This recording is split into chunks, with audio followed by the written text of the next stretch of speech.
இந்த சார்லி படத்துல பார்த்தோன்னா ஒரு வசனம் ஒன்று வரும், வருவானா வருவானா எப்படா வருவானா அப்படின்னு சொல்லி காத்துட்டு இருந்த மாரி ஒன்னா நீ வந்துட்டு வருது வெளியே போடுறா தம்பி பிரேக்க.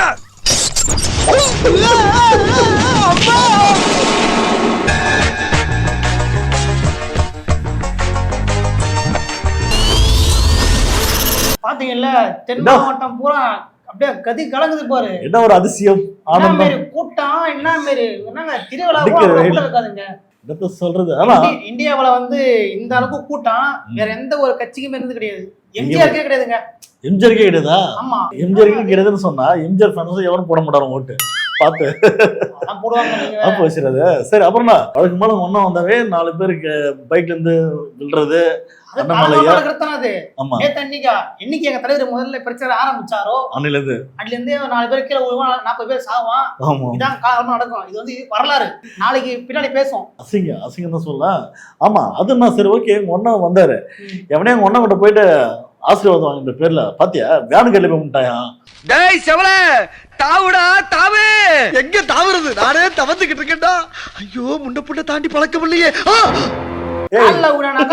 வண்டி டயர்ல போயிட்டான். இது வந்து ஏத்திருப்பா ஏற்கனவே வந்து நம்ம ஆதவ வச்சுக்கிறாருல லாட்ரி. போலீஸ்காரன் காலை ஏத்தி விட்டாப்பலா. நீ போய் விஜய நம்பி போலாம் பேனு கேட்டு விடாதே ஏத்தி விட்டு போயிடுவாங்க. இது வந்து எங்க அண்ணங்கிறாருல லாட்ரி என்ன அவரு தான் என்ன சொன்னாரு, தலைவர் வருவாரு தலைவர் வருவாரு ஆளுக்கு ஒரு 100 ரூபாய் காசு கொடுத்துட்டு தலைவர் வரும்போது கரெக்டா அந்த கார் டயர்ல போகணும் பிரேக் அடிச்சோம் அப்படின்னு சொன்னாங்க. நல்ல வேலை டிரைவருக்கு சொன்னாங்கன்னு தெரியல, உள்ள ஒட்டி எடுத்து முடிஞ்சிருக்க வேலை அங்கேயே. சரி அப்புறம்னா ஒன்னு வந்து படத்தை தான் காப்பி அடிக்கிறாரு. அதாவது தெலுங்குல இருந்து மலையாளத்துல வந்து காப்பி அடிப்பாரு. நீங்க தமிழ்நாட்டுல இருந்து பார்த்தோம் அப்படி செம்ம காப்பி எடுத்துக்கிறாரு. ஜெராஸ் காப்பி என்னங்க காப்பி எடுத்துக்கிறாரு. நீங்க வேறங்க உதயநிதி எப்படி ஒரு பையனை தூக்கி வந்து பேசுறாரு, தூக்கி வச்சுன்னு பேசுறாரு, பக்கத்துல நின்று பேசுறாரு. அதுக்கு மேல இவரு நான் ஒரு பையன் மேலடா அப்படின்ட்டு அந்த பையனை ஷோல்டர்ல நிக்க வச்சு அப்படியே இதே ஒரு மாதிரி பண்றாரு பெர்ஃபார்மன்ஸ். நல்ல வேலை அந்த பையன் முடியல மட்டும் கை வைக்கல, கை வசம் தான் பிக்கோட வெளியே வந்துருக்கோம். நீங்க வேறங்க எங்க அண்ணன் விஜய் தாங்க இவர் தாங்க முதல்ல பண்ணது. யாரு? விஜய் அண்ணன் தான் முதல்ல பண்ணது. போன வாரம் உதயநிதி பண்ணது யாது? உதயநிதி எங்கெல்லாம் போறவரோ எல்லா இடத்துலயும் முதல்ல ஒரு சின்ன பையனை கூட்டு வச்சு மேல பேசுறதா அவர் வந்து அதை அவர் பண்றாருன்னா அது அவருக்கான ஒரு ஸ்டைல். ஆனா ஒன்னு அது கூட காப்பி அடிக்கிறேன். அந்த மீட்டிங்க்கு வந்து நம்ம ஆளு போயிடறான் ஒருத்தான் பாத்துட்டான், அதை பாத்துட்டான் நல்லா இருக்கே அது அப்படியே ஒரு ஸ்கிரீன்ல கொண்டு காட்டுறதுதான் இந்த வேலை. அதாவது பாத்தாடுறத முன்னனே வந்து பாத்துருப்பாரு. சரி நம்மளும் இன்னைக்கு பண்ணுவோம் இதே மாதிரி பெர்ஃபார்மன்ஸ். நமக்கு இருக்கிற கூட்டம் எப்படி இருக்கும் அணில் குஞ்சுகளா அப்படின்னா ஓடி எங்க தலைவர் உள்ள அந்த ஊருக்கு உள்ள போகும்போது இருந்த கூட்டத்தை விட வெளியே வரும்போது பாத்தீங்களா கையில யாருமே இல்லையா? யாருமே இல்லையா? அந்த ரோட சந்திச்சு போச்சுங்க. வயல் குடுக்கறது வாங்கி வாசிக்கிறது, அப்புறம் அந்த வேல் கம்பி கொடுக்கறது, ஒருத்தன் கொடியை கொடுத்தான் பாத்தீங்களா. நல்ல வேலை லாஸ்ட் டைம் ஒருத்தன் வந்து வாட்டர் மெலன் தூக்கி போட்டான்ல, அந்த மாதிரி இந்த மாதிரி எவனும் தூக்கி போடல. தூக்கி போட்டா செம்ம ஜாலியா இருந்திருக்கு. அது ஒரு கண்டென்ட் ஆயிருக்கு. எதுக்கு மண்டோட எடுத்துக்கா நீங்க வேற நல்ல வார்த்தையை பேசுங்க. ஆனா தயவு செய்து வெளியே வாங்க, டெய்லி இந்த மாதிரி வந்தாதான் எங்களுக்கு ஒரு கண்டென்ட் கிடைக்கும். நீ மானும் பணவில படுத்துக்கிற கண்டென்ட் ஒரு எலெக்ஷன் என்டர்டைன்மெண்ட் அவருதான்பா காமெடி. அவர் வச்சுதான் நீ சேனலே வந்து ரன் ஆயிட்டு சொல்லாதீங்க. நீங்க வேற சும்மா இருங்க. அது ஒரு காமெடி பீஸ் தான் அப்படிதான் இருக்குன்னு எல்லாம் பேசுறாங்க. சரி அதை விட இந்த விஜய் பேசுறத பத்தி பேசுவோம். என்ன பேசினார் மேடையில முதல்ல நீங்க அதை பாத்தீங்களா? ஐயோ நான் ஒப்பாரி எல்லாத்துக்குமே இந்த திமுக தான் காரணம். முதல்ல ஒரு புள்ளி வச்சாரு. ஆமா கடைசி வரைக்கும் அதான் கண்டினியூ. அதுவும் அண்ணா பணவில தூங்குறாரு, வராரு திமுக பிடிச்சு கடிக்க ஆரம்பிக்கிறாரு. ரெண்டா போய் தூங்குறாரு, வராரு திமுக கடிக்க ஆரம்பிக்கிறாரு. அவர் நடந்த உண்மைதான் சொல்றாரு. ஜனநாயகம் படம் வராது யார் காரணம்? யார் காரணம்? அது அவங்களுக்கே தெரியும் யார் காரணம். சொல்ல மாட்டாரு. படத்தை வந்து ஜனநாயகத்தை படத்தை வந்து முடக்கி வச்சாங்க. அதெல்லாம் வந்து யாருன்றது நான் வந்து சொல்ல மாட்டேன். நீங்களே வந்து புரிஞ்சுங்க. சொல்லலாம் அந்த பேரை யாருன்னா திமுக தான் காரணம்.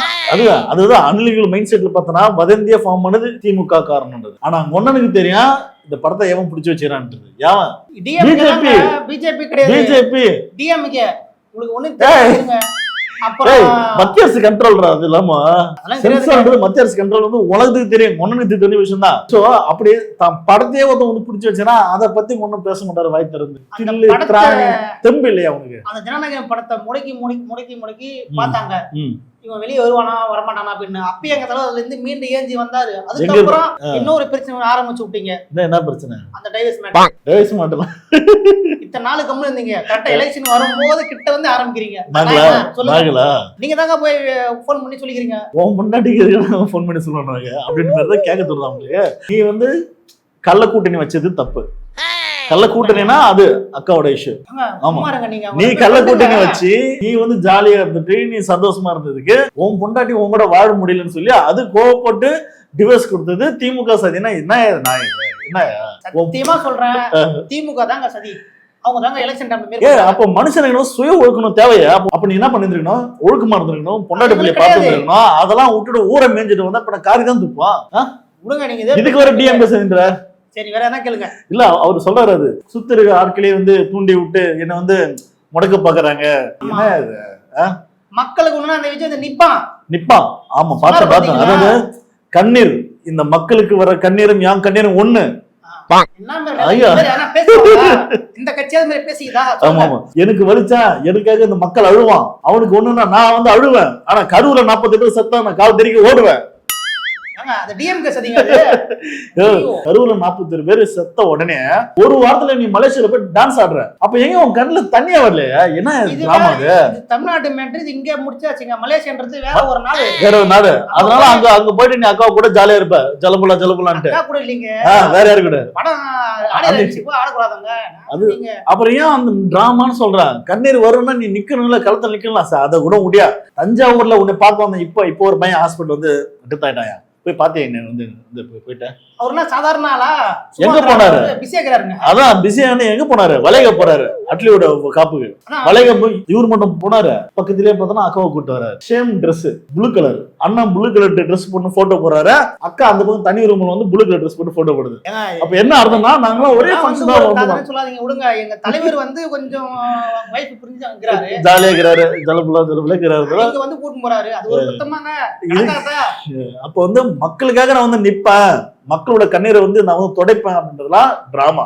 வெட்டு நம்பணும். அதுதான் நிப்பாருங்க. உங்களுக்கு தெரியாது, அதெல்லாம் கிடையாது சார். அதெல்லாம் விடு. அப்புறம் முதல்ல முன்ன இன்னாரு எம்.கே. ஸ்டாலின் இருந்திருந்தா எனக்கு இந்த இடத்துல பர்மிஷன் கிடைச்சிருக்காருன்றாரியா? சரி, ஓகே. அப்ப முதல்வர் ஆட்சியில் இருக்கும்போது நீ எங்கேயுமே மீட்டிங் போடலையா? கெஞ்ச கூத்தாடி கையகல்ல வந்து அதை போட்டுக்கிறோம் நாங்க. கெஞ்ச கூத்தாடல இல்ல. அப்ப என்ன காரணம்? எங்க போனாலும் எலெக்ஷன் கமிஷன் இருந்தா கூட அவங்க கண்ட்ரோல் வந்தா கூட நீ பர்மிஷன் வாங்கணும். முறையான இடத்துல, பாதுகாப்பான இடத்துல நீ பர்மிஷன் வாங்கிட்டு நீ பண்ணணும். எல்லா கட்சிக்கும் நீங்க பர்மிஷன் தரீங்க. எங்க தலைவர் நாங்க இதை மாநாடு போடுறோம், ரோட் ஷோ நடத்துறோம்னா மட்டும் எங்களுக்கு தடை பண்றீங்க. ஏன் அப்படி? அது என்ன காரணம் சொல்ல முடியும்? இதுக்கு மட்டும் தனி ரூல்ஸ்னா இது வந்து ஒரு அவுத்து விட்ட நாய் மாரி. இது பங்களா நாய். சொல்றது கேளு. அந்த பங்களா நாய் வெளியே வந்துச்சுன்னா ஏரியில் இருக்கிற நாய் எல்லாம் பார்த்தா பங்களா நாய்டா அப்படின்னு சொல்லி பார்க்க வரும். அதுக்காக பாதுகாப்பு தான் போறது. ஏன்னா கரூர் நடந்த சம்பவத்தை பாரு. ஒன்னும் போற ஒவ்வொரு மீட்டிங்லும், ஒவ்வொரு கட்சி மீட்டிங்லும் பாரு, 4 பேர் விழுறான், பைக் சாவறான், கீழே உள்றான். இந்த சம்பவம் இல்லாம ஒரு சீன் இருக்காது.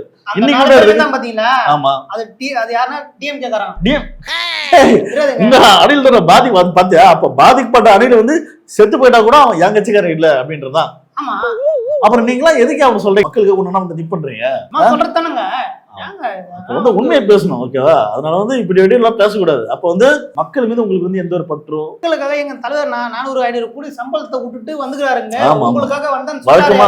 வழக்கமா எல்லா மேடையிலும் போனா சொல்றாரு, நான் வந்து உச்சத்தை விட்டு வந்தேன், நான் உங்களுக்காக எல்லாத்தையும் தூக்கி விட்டு வந்துட்டேன், நான் ஒரு பெரிய உயரத்துல இருந்தேன். எந்த உயரத்துல இருந்தேன்? எல்லா வழியும் தாங்கின்னு வராரு அவரு. எல்லாம் சரி, எல்லாத்தையும் வந்து தூக்கி போட்டு வந்தன்றாரு. ஒன்ன யாருக்கு தூக்கி கொடுத்தாருன்னு கேக்குறாரு. அதான் நீங்க பாதி சொத்து வித்துட்டு அந்த வெளிநாட்டுல வீடு வாங்க தெரியுமில்ல? ஆமா சொன்னார்ல.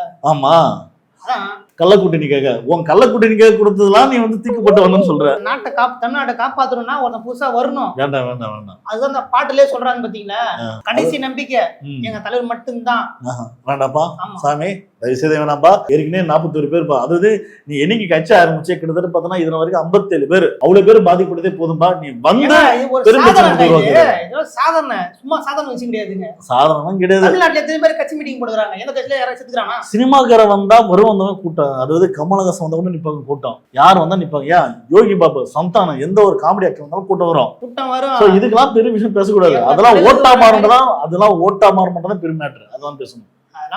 சரி, இந்த பாயிண்ட் நம்ம வந்து கண்டிப்பா பேசணும். முன்ன என்ன சொன்னாரு, நான் வந்து யார மேலாம் வந்து உழைப்பேன் தெரியுமா அப்படின்ட்டு முத்துராமலிங்க தேவர் அப்படின்னு சொல்லி ஒரு 7-8 பேர் சொன்னாப்புல.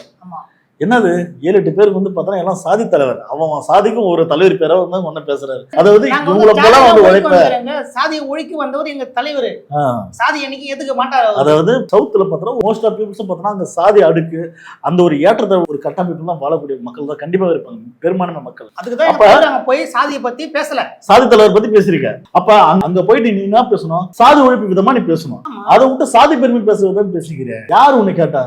தலைவர் பேர சொல்றாங்க, அது ஒரு தப்பாங்க. ஓட்டு வேணும் இல்ல, சாதி ஓட்டு தேவைப்படுது இல்ல. சவுத்துல போயிட்டு வில்லேஜ் மக்கள் கிட்ட வேற என்ன சொல்லி கேட்பேன்? அதான் கேட்கணும். நான் உன் ஜாதிகர மாதிரி உழைப்பேன், நான் உன் ஜாதிகர மாதிரி வேலை செய்வேன், மாடா உழைப்பேன், எறும்பா உழைப்பேன், ஓட்டு போறான்றது இதெல்லாம் ஒரு தலைவருக்கு இல்ல. எங்க தலைவர் வந்து இது வந்து ஏழை மக்களுக்கான கட்சி. டாட்டாவோ பிர்லாவோ கூட்டு வந்து நாங்க வேட்பாளர் நிக்க வைக்கல, சும்மா சாதாரண கட்சியில ஏழை மக்களுக்கான கட்சி சைக்கிள்ல வந்து போஸ்ட் ஓட்டணும்னு தான் நாங்க பதிவு கொடுத்துக்கிறோம். நம்ம வீட்டுல ஒருத்தவங்க நம்ம குடும்பத்துல ஒருத்தவங்க தானே பதிவு கொடுத்துட்டா இருக்கும்னா. ஆமா, லிஸ்ட் எடுத்து பாரு, எல்லாம் கேவலமா இருக்கு. அதாவது RSS வெளியே வந்தவன் ஒருத்தவன், அடுத்து பார்த்தோன்னா கஞ்சா கேஸ்ல போயிட்டு இப்ப பெயில வந்தவன், அவனுக்கு ஒரு பதவி. அதுக்கப்புறம் பெண்களை வந்து அசிங்கமா பேசுற ஒருத்தவன், அதுக்கப்புறம் பார்த்தா ஒரு ஜோதிட பேச ஒரு பொண்ணு, ஒரு நண்டில். அதுக்கப்புறம் கட்சியில முழு பேர், அதாவது ஏடிஎம்ல வந்து எவனுங்களாம் பதவி இல்ல, அவனுங்களாம் எல்லாத்தையும் புரிஞ்சுக்கணுங்க.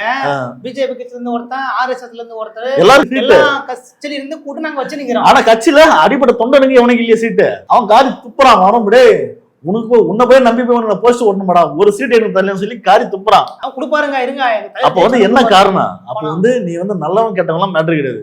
காசு இருக்கா, 5 கோடி இருக்கா, 5000 கோடி இருக்கா, காசை கூட பதவி எடுத்துக்க அப்படின்ற மாதிரி தான் அண்ணன் கட்சி நடத்துக்காரு. அப்புறம் இந்த மாநாடு போறதுக்கு, ரோட் ஷோ போறதுலாம் காசு யாரு? நீ ஒத்துக்க. அப்புறம் ஏன் வந்து மேடையில பேசுற? உங்கள ஒருத்தன், உங்களோட வந்து வீட்டுல ஒருத்தன் தான் நான் பதவி கொடுத்தன்றே, என்ன அது? இது எதுக்கு மானங்கட்ட பொழப்பு?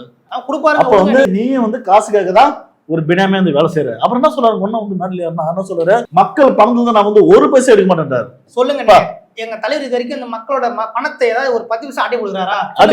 வேட்பு மனு தாக்குதுன்னு சொல்லி கிட்டத்தட்ட ஒரு 10,000 பேரை கூட்டி வச்சு காசு ஆட்டைய போட்டீங்களா? இப்ப என்ன போட்டீங்க? ஜனநாயக படம் வெளியே வரல சார், அதெல்லாம் காசு பார்க்கணும்னு சொல்லி வேடிக்கை பார்த்து வந்த அணுகிட்ட வந்து காசு ஆட்டைய போட்டீங்களா? நீங்களா ஊழலை பத்தி பேசலாமாடா? என்ன அது? வேறங்க, நீங்க சும்மா இருங்க. நீங்க எங்க தலைவரை பத்தி திட்டத்தை உங்களுக்கு படமா போச்சு. சரி சரி, ஒன்னும் சொல்றாரு, இவ்வளவு தில்லா பேசுறாரு. ஆனா வாயால பேசுறதெல்லாம் பெரிய விஷயமே கிடையாது. நீ வந்து மக்களுக்காக நிக்க போற, இதெல்லாம் வரைக்கும் நான் சம்பாதிச்ச சொத்துலாம் பார்த்தா எனக்கு வந்து மக்கள் போட்ட பிச்சை அப்படின்னு நீ பார்த்தனா, உன் சொத்து பிறகு நீ எழுதி வை, மக்களுக்கு எழுதி வேணும். இன்னைக்கு நீ எழுதி வேணா விஜய் சம்பாதிச்ச அனைத்து சொத்துக்களும் பார்த்தனா பிச்சை எடு. அது ஆல்ரெடி அப்படிதானே அந்த காசு சம்பாதிச்சது, மக்கள் போட்ட பிச்சை தானே அது. போட்ட பிச்சை இல்லைங்க, கஷ்டப்பட்டு படம் நடிச்சு வேர்வை சிந்தி ரத்தம் சிந்தி படம் நடிச்சு வந்த பணம் அது. ஆமா, டான்ஸ் ஆடி கூத்தாடி நடிச்சு நாங்க போட்டதான், நாங்க போட்டதை வச்சு நீங்க வந்து மினுக்குற நீ பணம் இல்லைங்க. அந்த மினுப்புல இருந்துட்டு எங்களை மக்களை நீ கேவலம் பாக்குற பில் பண்ற நீ தெரியலங்க. தலைவர் கஷ்டப்பட்டு படம் நடிச்சார்ல, ஆமா, அந்த டிக்கெட் வைக்கும் போது பிளாக்ல வித்து பணம். அப்ப வந்து தப்பான வேலை சம்பாதிச்சுதான். அப்ப நீ வந்து ஊழலை பத்தி பேசலாமா? சரி, அவர் சொன்னதுல போய் பேசுவோம். ஆனா வாயால பேசுறதுலாம் ஒரு விஷயம் கிடையாது. நான் வந்து மக்கள் பணத்தை தொட மாட்டேன்றதெல்லாம் நம்பிடணும். அதாவது சகப்பாகரா விஜய் சொல்லிட்டா வந்து உண்மைதான் இருக்கும், நம்பிக்கை இருக்கும்.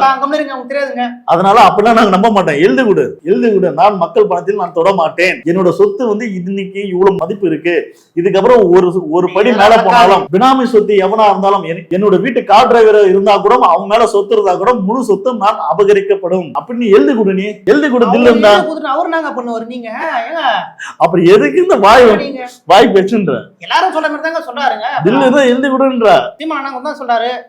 எல்லாம் செய்யணும், அதுக்காக அவர் சொத்து குத்துருவாரு எடுத்து பண்ண மாட்டார்ல. அப்ப வந்து தெளிவா வந்து நீ வந்து ஆட்டை போட தான் வந்த. மக்கள் பிரச்சனைக்காகவோ மக்களுக்காக நீங்க வரல. சினிமால மார்க்கெட்டிங் முடிஞ்சு போச்சு. சரி, இதுல பார்த்து இதை வச்சு மார்க்கெட்டிங் முடியலைங்க. அந்த கூட்டத்தை பாருங்க, அந்த நியூஸ் பாத்தீங்களா? எம்மா கூட்டம் அல மோதுது, அப்படியே அந்த பாட்டை போடணும் ஒரு வைப்பு. அது பாதி என்ன சொல்றது, பாதி பைத்திய மனநிலை இருக்கு. அது ஒண்ணும் சொல்ல முடியாது. அதெல்லாம் ஓட்டா மாறுது. அதுல பாதி பேசுறது ஓட்டே இல்ல. அதெல்லாம் விடு. ஒன்னா கடைசி ஒரு பயன் பத்தியா, பெண்களுக்கு பாதுகாப்பு இல்லையா? ஆமாங்க, நீங்க அங்கங்க ரேப்பிங் நடக்குது, கொலை பண்றான், எல்லாம் பண்றாங்க. எங்க தலைவர் வந்து தட்டி கேட்காரு, இது ஒரு தப்பா? தான் வீட்டுல பெண்கள் பாதிக்கப்பட்டு இருக்கிறாளே, தான் வீட்டு பெண்ணு கம்ப்ளைண்ட் கொடுத்திருக்கா, இவன் ஒரு சைக்கோ, இவன் ஒரு மென்டல் வந்து கொடுமைப்படுத்தணும் சொல்லி தான் வீட்டுல கொடுத்திருக்காங்க. ஏங்க, அது வெளிநாட்டுல பிரச்சனைங்க, இது உள்நாட்டுல பேசுங்க. வெளிநாட்டுல இல்ல, தான் பொண்டாட்டி கொடுத்த கேஸ் சொல்ற. அப்ப தான் வீட்டுல நீ யோகியமா இல்ல, நீ என்ன பெண்கள் பத்தி பேசுற, அது வாய்ஸ் ஆஃப் கருத்துன்னு ஒருத்தர் பாத்தியா? அணில். அந்த தற்கொலை இளம் பெண்கள் சின்ன சின்ன குழந்தைங்களாம் கூட்ட அந்த பையன் வந்து தப்பா மிஸ்யூஸ் பண்ணிக்கிறான். ஏதோ இந்த பூந்தமல்லி பக்கத்துல ஏதோ ஒரு ரெசார்ட்டை போட்டு இவன் மட்டும் இல்லையா, கிட்டத்தட்ட நிறைய பேர் இதே வேலையா. அப்ப கட்சிக்குள்ள இந்த மாதிரி கன்றாவி நடக்குது. இதை கேட்க வக்கு இல்ல. எங்க கட்சியில சகஜம். ஆமா, கடைசியா ஒரு சமீபத்துல போனா தெரியுமா, உங்க மாவட்ட செயலாளர் ஒரு பாய் வீட்டுக்குள்ள கைங்களும் மாட்டணும் பாரு. சோ அந்த மாதிரி முள்ள வேறு முடிச்சு வைக்கி ஃப்ராடு 1 நம்பர் தற்கொலைங்க முட்டா பசங்க எல்லா பீஸும் எல்லா குற்றவாளியும் உங்க கட்சியில வச்சுக்கிட்டு லாட்ரி தான் சொல்றேன். ஊழல் வந்து நீங்க கொத்து விட்டியாச போது. அதை விட எல்லாரையும் உங்க கட்சியில வச்சுக்கிட்டு நீ வந்து பெண்கள் பாதுகாப்பு பத்தி பேசுற, போதை வந்து ரொம்ப ஜாஸ்தி ஆச்சுன்னு சொல்லி பேசுற. யாரு நீங்க தமிழ்நாட்டுல தலை விரிச்சு போட்டு ஆடுது. இவரு போகும்போதெல்லாம் கோட்டை கையில பிடிச்சு போறாரு ஒரு பேக்ல. நீ போதையை பத்தி பேசுற. அதுதான். அப்ப உன் படத்தை நீ வந்து பிளாக்ல வித்து பிளாக் டிக்கெட்ல வந்து எடுத்து அதுல ஊழல நீ பார்த்து பெருத்து கொளுத்து வைக்கிற தொழிலுங்க. அது அத போய் நீங்க தப்பா பேசுறீங்களா? அதுதான் நீங்களா அதை பேசக்கூடாதுன்னு சொல்றேன். எங்க தலைவர் கடைசியா மூட்டடி ஓரமா போங்க எல்லாரும். அதெல்லாம் போக மாட்டேங்க. தலைவர் என்ன சொல்ற லாஸ்டா என்ன சொல்றாரு? காலையில 7 மணிலாம் குளிச்சுட்டு உங்க ஓட்டடி கடை கையில எடுத்துட்டு எலெக்ஷன் பூத்துக்கு உள்ள போயிட்டு உதயசூரியன் நேரம் வந்து ஒரு அழுத்தணும். உதயசூரியன் இல்லைங்க,